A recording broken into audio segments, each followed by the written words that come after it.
प्रतियोगिता आधारित परीक्षा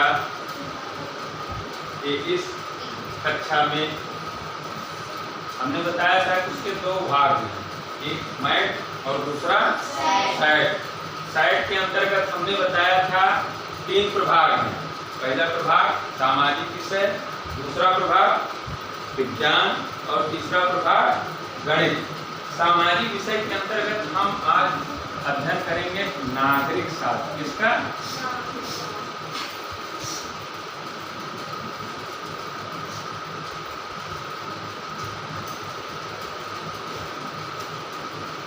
किसी देश की शासन प्रणाली कैसे चलती है? क्या ऐसे ही चलती है जैसे मौखिक अधिकारी का जो मन कहा सो कर डाला, कर्मचारी का जो मन कहा सो कर डाला, या नेताओं का जो मन कहा सो कर डाला? नहीं, हमारे देश की जो शासन व्यवस्था संचालित होती है, समझ रहे हो ना, वो एक विधिक प्रक्रिया के अंतर्गत होती है जो अपने नियम कानून और दायरों में बंधी होती है। नियम कानून या दायरा का मतलब हमारे देश का जो शासन या प्रशासन संचालित होता है वो हमारे देश के संविधान, इसको क्या कहते हैं? संविधान, यानी एक ऐसा लिखित दस्तावेज जिसके आधार पे भारत सरकार या राज्य सरकार या केंद्र शासित प्रदेश अपनी व्यवस्थाओं का संचालन करते हैं और उसकी संपूर्ण रेखा किसमें होती है? संविधान में। किसमें होता है? और इसको अंग्रेजी में कहते हैं कॉन्स्टिट्यूशन।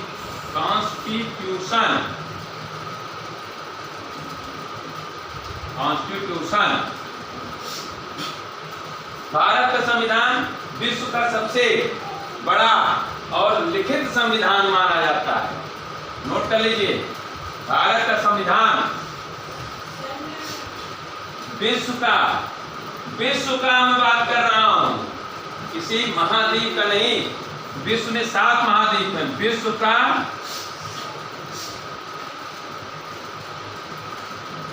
सबसे बड़ा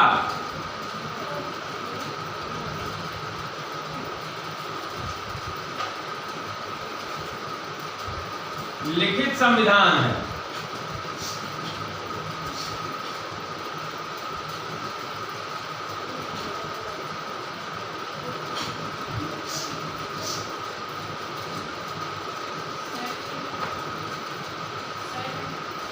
सैट में, हाँ सैट में ही बता रहे हैं, सामाजिक विषय के अंतर्गत। सैट का सामाजिक विषय के अंतर्गत नागरिक शास्त्र का विषय है ये। हमारे देश का संविधान विश्व का सबसे बड़ा लिखित संविधान है, जिसके निर्माण में 2 वर्ष 11 महीने, नोट कर लो, हमेशा पूछता है, 2 वर्ष 11 महीना 18 दिन लगा था।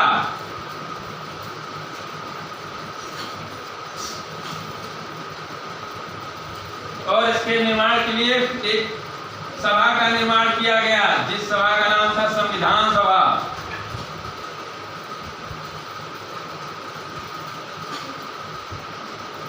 और इस सभा के अध्यक्ष थे डॉक्टर राजेंद्र प्रसाद।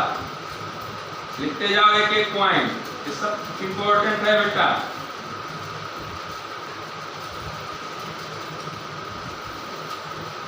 ये सारे कंपटीशन यहाँ से लेके IAS PCS सब सारे कंपटीशन के लिए तुमको काम देगा। ये सब जितने भी चीजें वो बता रहे हैं ये कहीं कहीं हमेशा पूछी जाती हैं। और संविधान निर्माण के लिए अलग अलग समितियों का गठन किया गया, जिसमें था संघ संविधान समिति, संघ संविधान समिति,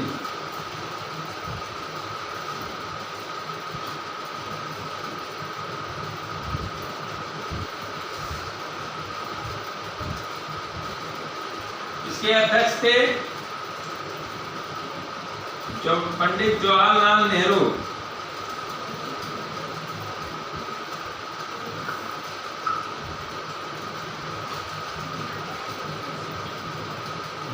समिति, इसने झंडे का निर्माण किया, भारतीय राष्ट्रीय झंडे का निर्माण किया, झंडा समिति।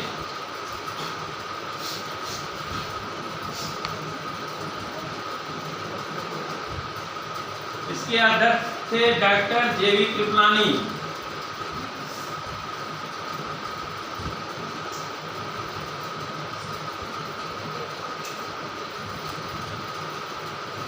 संविधान सभा की पहली बैठक हुई थी 9 दिसंबर सन 1946।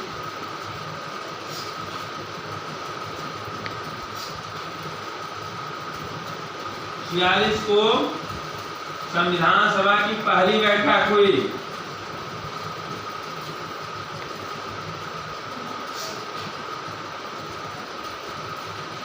सभा की पहली बैठक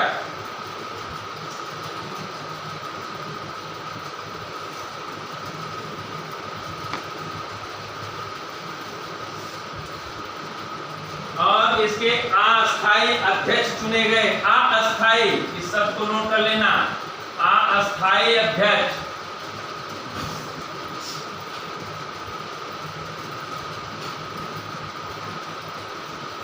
डॉक्टर सच्चिदानंद सिन्हा, डॉक्टर सच्चिदानंद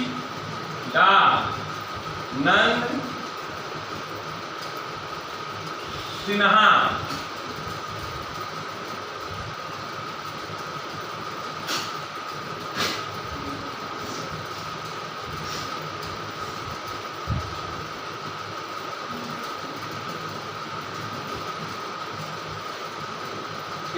दिसंबर सन 1946 को संविधान सभा की पहली अस्थायी बैठक शुरू हुई।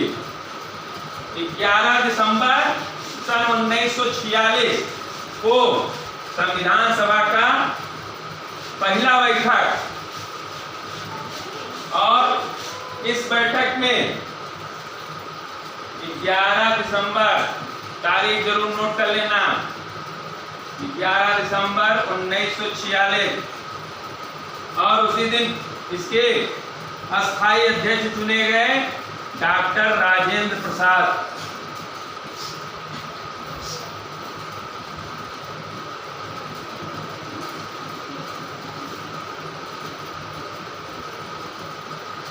और संविधान सभा में संविधान पर राय देने के लिए एक समिति का गठन किया गया, जिस समिति के अध्यक्ष थे प्रतिवेदन समिति। इस समिति का नाम था प्रतिवेदन समिति। प्रतिवेदन समिति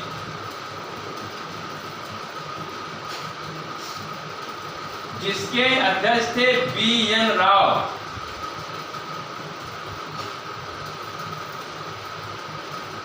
और संविधान निर्माण के लिए संविधान सभा में निरंतर बैठकें होती रहीं।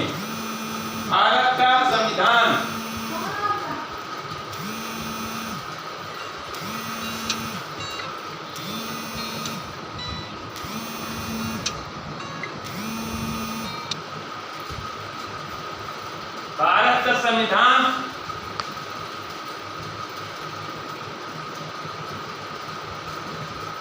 फिर एक और समिति का निर्माण किया गया, जिसको जिम्मेदारी दी गई कि संविधान की अंतिम रूप से संरचना या इसको कहा गया ड्राफ्टिंग किया जाए।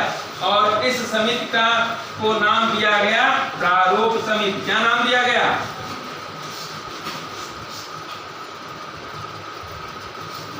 प्रारूप समिति।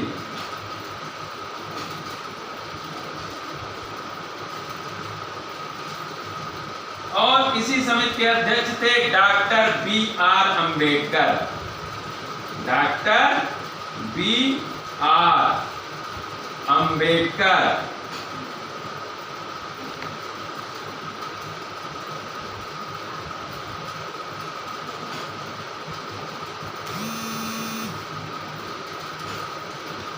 और इस समिति में 6 सदस्य और थे, जिसमें से कुछ सदस्यों के नाम हैं एन. गोपाला स्वामी, आयंगर,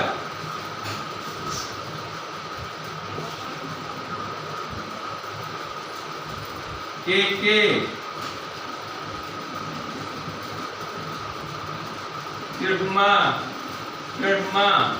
चारी,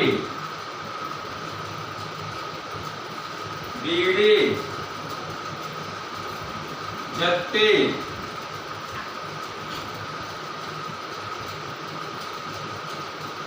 कुल मिला के 7 लोगों की समिति थे, जिसके अध्यक्ष थे डॉक्टर बी.आर. अम्बेडकर, और अंतिम रूप से संविधान को इसी समिति ने लिखा, लिपिबद्ध किया।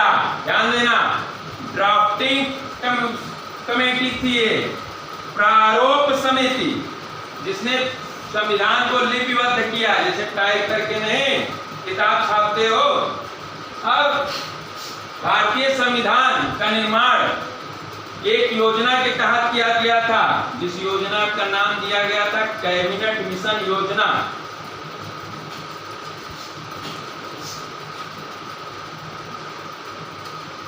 मिशन योजना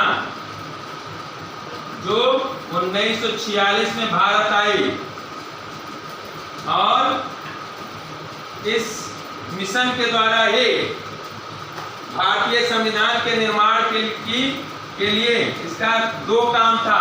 पहला, भारत के लिए एक लिखित संविधान का निर्माण कराया जाए, और दूसरा, भारतीयों को जो ब्रिटिश उपनिवेश थे, ब्रिटिश शासन के अधीन थे, उनको सत्ता हस्तांतरित किया जाए। तो जब भी ये पूछेगा किस योजना के तहत भारतीय संविधान का, किस मिशन योजना के तहत भारतीय संविधान का निर्माण हुआ, कैबिनेट मिशन योजना 1946। ठीक, क्लियर हो नहीं क्लियर हो? अब हमारे देश की जितनी भी शासन प्रणालियां संचालित होती हैं,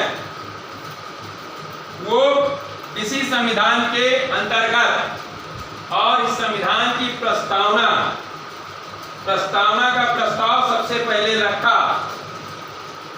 प्रस्तावना, जिसको कहते हैं प्रीएम्बल,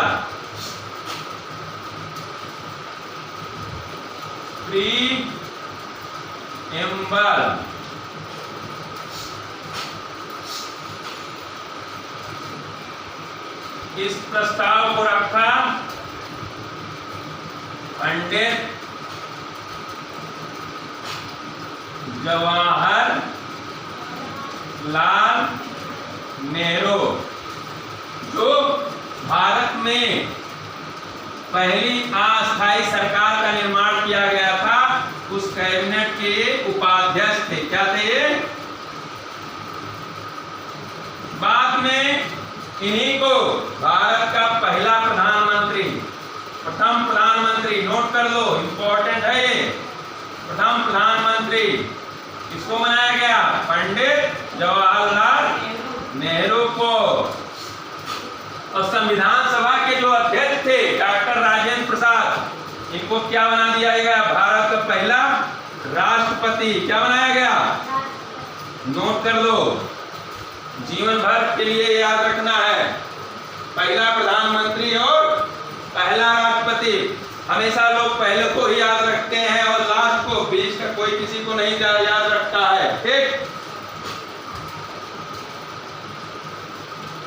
और प्रस्तावना में क्या लिखा गया? प्रस्तावना को भारतीय संविधान की आत्मा कहा जाता है। क्या कहा जाता है? भारतीय संविधान की आत्मा। अब प्रस्तावना को अभी हम पढ़ते हैं,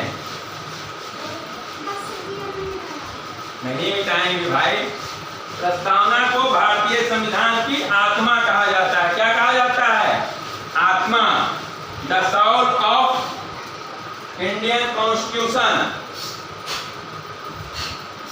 भारतीय संविधान की आत्मा।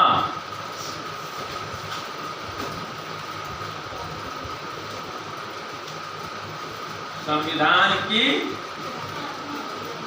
नोट कर लेना, बहुत महत्वपूर्ण प्रश्न है ये IAS PCS में भी पूछा गया है कि प्रस्तावना को भारतीय संविधान की आत्मा कहा जाता है। प्रस्तावना को किसने प्रस्तुत किया था भारतीय संविधान में? भारत के प्रथम प्रधानमंत्री पंडित जवाहरलाल नेहरू, जो प्रथम भारत सरकार के प्रथम कार्यकारी उपाध्यक्ष थे। जो कैबिनेट बनी थी 15 अगस्त से पहले भारत के अस्थायी शासन या सरकार के संचालन के लिए, उस कैबिनेट में इनको उपाध्यक्ष का पद दिया गया था। कौन सा पद दिया गया था? बाद में यही भारत के प्रथम प्रधानमंत्री 15 अगस्त सन 1947 को भारतीय लाल किले से जब तिरंगा झंडा फहराया गया, उसी दिन से ये भारत के प्रथम प्रधानमंत्री पद पे निर्वाचित हुए। ठीक है। अब प्रस्तावना में क्या है? प्रस्तावना में भारतीय संविधान की मूल चीजें निहित हैं कि हमारे देश का संविधान में क्या है, देश का संविधान कैसे चलाया जाना है, और इस संविधान के उद्देश्य क्या है, उद्देश्य कथन क्या है, और इस संविधान में भारतीय नागरिकों को क्या क्या प्रदत्त किया गया है। संविधान की प्रस्तावना शुरू होती है, लिखते जाओ। हम भारत के लोग, हम भारत के लोग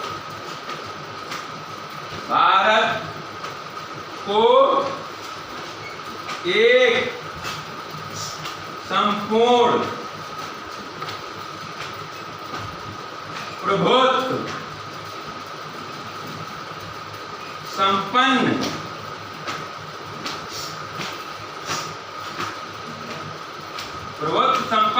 समाजवादी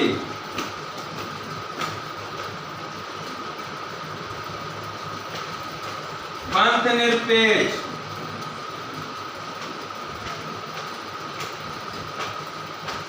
लोकतंत्रात्मक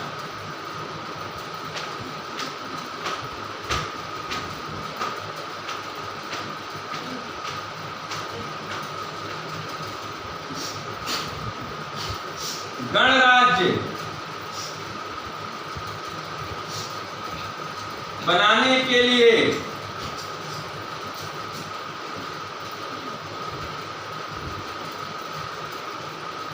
तथा इसके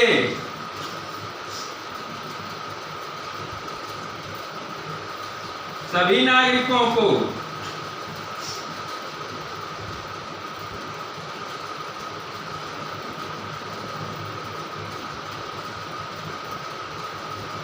सामाजिक